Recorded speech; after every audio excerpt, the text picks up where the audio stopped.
तो चैप्टर की स्टार्टिंग में हमें दिखाया जाता है वीवी और नौरा को, जो किसी कैफ़े में बैठ के बात कर रही होती है और हमारी वीवी उनको देखकर पूछती है कि मिस कूपर, आपको देखकर तो बहुत अच्छा लग रहा है, वैसे सब कुछ सॉर्ट आउट हो गया है? तो मिस कूपर बोलती कि हाँ मिस मुर्रे, सब कुछ सॉर्ट आउट हो गया है और ये सब तुम्हारे कारण हुआ। अगर तुम उस दिन नहीं होती तो पता नहीं मैं कितना पागल वाला काम कर चुकी होती। और तुम्हें पता है, जब मैंने उस कमीने से अपना रिश्ता तोड़ दिया उसके बाद मेरा लाइफ और इंटरेस्टिंग हो गया है। मैं बहुत खुश हूँ, इसलिए मैं तुम्हें थैंक यू बोलना चाहती हूँ। तो वीवी को ये सुन के बहुत अच्छा लगता है और वो बोलती है कि न्यू लाइफ के लिए बहुत बहुत बधाई। उसके बाद बोलती है कि वैसे मिस कूपर आप मुझे वीवी बोलिए, सब लोग मुझे वीवी ही बोलते हैं। तो मिस कूपर बोलती कि ठीक है, मैं वीवी ही बोलूँगी। उसके बाद बोलती कि वीवी, मैं तुमसे कुछ ही साल की बड़ी हूँ, तो अगर तुम बुरा ना मानो तो क्या मैं तुम्हें अपनी छोटी बहन के जैसा ट्रीट कर सकती हूँ अब से? तो वीवी को ये सुन के और अच्छा लगता है और बोलती कि वाह, मुझे बहुत अच्छा लगेगा कि मुझे एक बड़ी बहन मिल जाएगी, इसलिए आप मुझे बोल सकते हो। उसके बाद मिस कूपर बोलती कि वैसे वीवी, तुम डिटेक्टिव लॉय के पास किस काम से गई थी? अगर कोई बात है तो मुझे बताओ, मैं तुम्हारा हेल्प करूँगी और मेरे से पूछने में हेजिटेट मत करो। तो ये सुन के वीवी सोच में पड़ जाती है और सोचती क्या मैं इन्हें बताऊँ या ना बताऊँ। उसके बाद कुछ देर सोचने के बाद बोलती है कि हाँ नौरा, मुझे एक एडवाइस चाहिए तुमसे। तो नौरा बोलती कि हाँ बताओ ना, मुझे अच्छा लगेगा हेल्प करके। तो वीवी बोलती कि एक्चुअली एक पर्सन है जो हमेशा मेरा हेल्प करता है और जब सबसे ज़्यादा ज़रूरत होता है तो वो तो उस टाइम ज़रूर रहता है, और उसने ना ही मेरे छोटे बड़े प्रॉब्लम को सॉल्व किया बल्कि मेरे सारे हार्ड टाइम में मेरे साथ रहा। इवन जब पैसे से रिलेटेड बात आई उस टाइम वो मेरे से छल कर सकता था, उसके पास चांसेस भी था कि वो मेरा यूज़ करे, पर उन्होंने ऐसा नहीं किया, बल्कि उन्होंने अपना प्रॉफिट इंटरेस्ट सब कुछ ख़त्म करके एक बराबर का निर्णय लिया, जिससे भी को बहुत अच्छा लगा। उसके बाद बताती, और नौरा तुम्हें पता है कल मेरे पे अटैक हुआ था, पर वो बीच में आके खुद में ही ले लिया और बहुत ही इंजर्ड हो गया। तो ये सब सुन के मिस कूपर बोलती अच्छा, तो वो पर्सन एक लड़का है ना? तो ये सुन के वीवी बोलती कि हाँ वो एक लड़का है। उसके बाद वीवी सोचती कि नौरा को अभी किसी लड़के ने हर्ट किया है, तो अगर इस टाइम मैं इस टॉपिक पे बात करूँ तो उसे बहुत बुरा लगेगा ना। उसके बाद वो बोलती कि नौरा ऐसे बोल ही रही होती, तभी नौरा उसे बोलती है कि वो बहुत अच्छा लड़का है, इसलिए तुम उसे अपना बना लो, अगर तुम उसे अपना बना लोगी तो वो कहीं नहीं जाएगा। तो वीवी बोलती कि नहीं नहीं, ऐसा बात नहीं है, वो मेरा बॉयफ्रेंड नहीं है, बस हम लोग ऐसे वो बोल ही रही होती। फिर सोचती कि आखिर हम लोग का रिलेशनशिप क्या है। वो मेरा एक्स फियोंसे का अंकल है और एंगेजमेंट ख़त्म होने के बाद हम लोग स्ट्रेंजर हो जाएंगे, कभी शायद मिल भी नहीं पाएंगे, तो आखिर हमारा रिलेशनशिप है क्या? और वैसे सोच ही रही होती तभी मिस कूपर बोलती है कि आगे बताओ तुम लोग।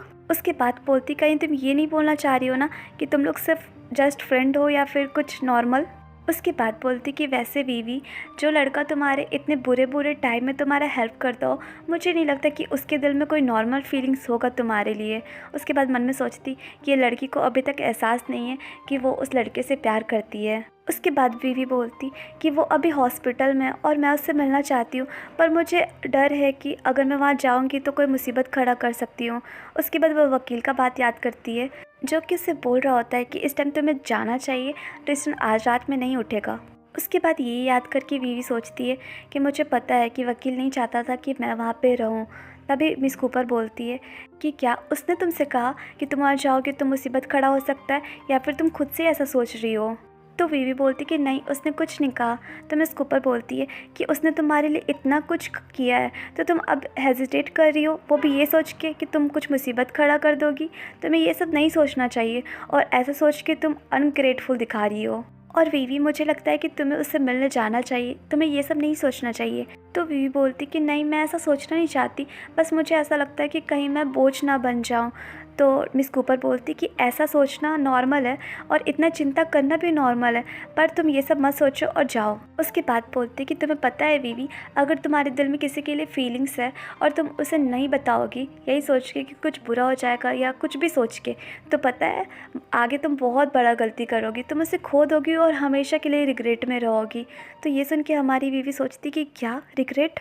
उसके बाद वो पास्ट का बात याद करके सोचती है कि मैं एक और गलती नहीं कर सकती हूँ। वैसे भी चार्ल्स के साथ जो भी हुआ है मैं वो मेमोरीज़ नहीं भूल पा रही हूँ। ऐसा लग रहा है जैसे मेरे दिल में ये बोझ है, तो मैं सेम गलती कैसे कर सकती हूँ? मैं सेम किसी और से कैसे प्यार कर सकती हूँ? अगर मुझे फिर से धोखा मिला तो नहीं नहीं नहीं, मुझे फिर से खुद को हर्ट नहीं करना है, तो मैं ऐसा नहीं चाहती। उसके बाद वो मिस कूपर को बोलती है कि एक्चुअली मैं बस उसके साथ फ्रेंड्स बन के रहना चाहती हूँ और कुछ नहीं। तो मिस कूपर बोलती कि ऐसा तुम इसलिए कह रही हो ना, उस कमीने लड़के के कारण जिसने तुम्हें धोखा दिया।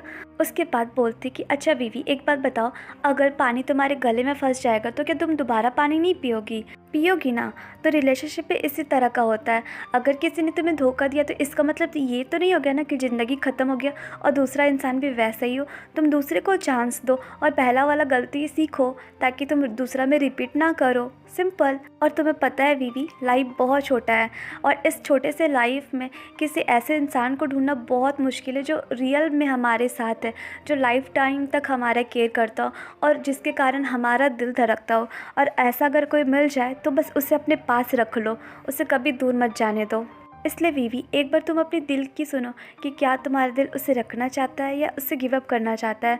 और बीवी, मुझे पता है कि तुम एक अच्छा डिसीज़न लोगी जिसे तुम्हें कभी भी रिग्रेट नहीं होगा। उसके बाद सीन शिफ्ट होता है और हमें दिखाया जाता है बीवी को जो कि ट्रिस्टन से मिलने हॉस्पिटल आई होती है और सोच रही होती है कि क्या यही वो वार्ड है, वीआईपी वार्ड, जहाँ पे मिस्टर लॉसन रुके हैं।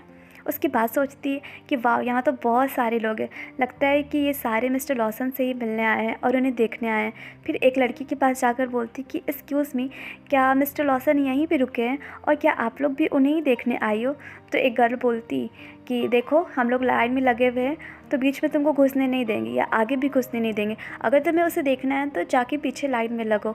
तो दूसरी लड़की भी बोलती कि हाँ, हम लोग भी लाइन में हैं, अगर तुम ऐसे बीच में घुसोगी तो हम लोग फॉरएवर के लिए वेट ही करते रह जाएंगे। उसके बाद एक लड़की हमारी बीवी का कैरी बैग देखती और बोलती है, क्या तुम भी मिस्टर लॉसन से मिलने आई हो और तुम किस कंपनी से हो और तुम इस कैरी बैग में क्या चीज़ कैरी की हो? तो बीवी कैरी बैग देखती और सोचती कि मुझे ये रेड बीन सूप और पैनकेक जो एला ने बनाया मुझे उसे देना है, पर ऐसा लग रहा है कि आज मैं नहीं दे पाऊँगी, इसलिए मुझे लगता है कि मुझे दूसरे दिन आना चाहिए। और ऐसे सोचते सोचते वो जाने लगती है। तभी वो बैड गर्ल बोलती कि अच्छा एक चीज़ बताओ, वो गंदी सी लड़की है कौन? देखो ना कितना चीप प्रोडक्ट पकड़ी है और वो भी मिस्टर लॉसन को देने के लिए। तो उसकी दोस्त बोलती है कि ऐसा लग रहा है जैसे वो कोई हुक्कर होगी जो कि मिस्टर लॉसन को सिड्यूस करने आई है। तो उसकी तीसरी दोस्त बोलती कि लगता है ये लड़की दिन में सपने देख रही है, मिस्टर लॉसन कहाँ हाई प्रोफाइल और हैंडसम गाय है और ये लड़की देखो यहाँ पे चांस मारने आई है, क्या लगता है कि इसे चांस मिलेगा? तो दूसरी लड़की बोलती है कि नहीं, वैसे भी ये मैच की तो लग नहीं रही है, यहाँ पे अगर कोई मिस्टर लॉसन की मैच की है तो ये है हमारी मिस वास्टन। और मिस वास्टन, मैंने सुना है कि तुम स्कूल में मिस्टर लॉसन की जूनियर रह चुकी हो, तो स्कूल का सारा इन्फॉर्मेशन तुम्हारे पास होगा, है ना? और वो लोग आपस में इस तरह से चुगली कर ही रही होती है। तभी दिखाया जाता है वकील को जो कि कुछ लोगों के साथ बाहर आ रहा होता है और बाहर आते ही बोलता है कि सुनो सबको, मिस्टर लॉसन आज बहुत थके हुए हैं तो वो आप लोग से आज नहीं मिल सकते और उन्होंने आप लोग के आने के लिए अप्रिशिएट भी किया है, इसलिए प्लीज़ आप लोग आज चले जाइए, दूसरे दिन आइएगा। तो मिस वास्टन बोलती कम ऑन, हम लोग यहाँ कितने टाइम से उनका वेट कर रहे हैं और तुम हमें बस थोड़ा देर के लिए उनसे मिलने दो। तभी दूसरी गर्ल बोलती कि हम लोग भी मिस्टर लॉसन से मिलना चाहते हैं, प्लीज़ थोड़ा देर मिलने दो। तो वकील बोलता कि मिस्टर लॉसन ने कहा है कि इस टाइम वो बिज़नेस से रिलेटेड किसी मैटर में भी डिस्कस नहीं कर सकते, उन्हें बस रेस्ट की ज़रूरत है, इसलिए प्लीज़ आप लोग चल जाइए। पर वो लड़की लोग नहीं मान रही होती और कंटिन्यू जिद कर रही होती है।